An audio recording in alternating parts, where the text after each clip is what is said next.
പ്രിയപ്പെട്ടവരെ, ഇനി നമ്മുടെ നാട്ടിൽ തന്നെ പ്രവർത്തിച്ചു കൊണ്ടിരിക്കുന്ന സംഘടനയാണല്ലോ ബഹുമാനപ്പെട്ട സയ്യിദുൽ ഉലമാ ജിഫ്രി മുത്തുക്കോയ തങ്ങൾ നേതൃത്വം നൽകുന്ന സുന്നത്ത് ജമാഅത്തിന്റെ സംഘടന. ജിഫ്രി മുത്തുക്കോയ തങ്ങൾ വലിയ പണ്ഡിതനുമാണ്, സയ്യിദുമാണ്, ആലിമുമാണ്. അദ്ദേഹം ഒരാളുടെ മുമ്പിലും ഒച്ചാനിച്ചു നിൽക്കൂല.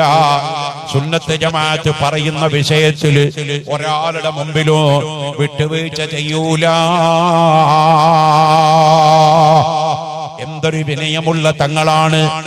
ആ തലയെക്കെട്ട് കാണുമ്പോ തന്നെ എനിക്ക് ഓർമ്മ വരുന്നത് ജിഫ്രി മുത്തുക്കോയ തങ്ങളുടെ തലയെക്കെട്ട് ഇടക്കിടക്ക് ഞാൻ ശ്രദ്ധിക്കാറുണ്ട്. ആ തലയെക്കെട്ട് ശംസുൽ ഉലമയുടെ തലയെക്കെട്ട് പോലെയാണ്.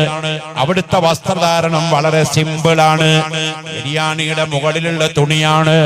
എപ്പോഴും ജിഫ്രി തങ്ങളുടെ വസ്ത്രം നോക്കിയിട്ടുണ്ടോ? വളരെ സിമ്പിളായി വരുന്ന ഒരാളാണ്, വളരെ വിനയത്തോടെ വരുന്ന ആളാണ്. ഈ നിലക്കുള്ള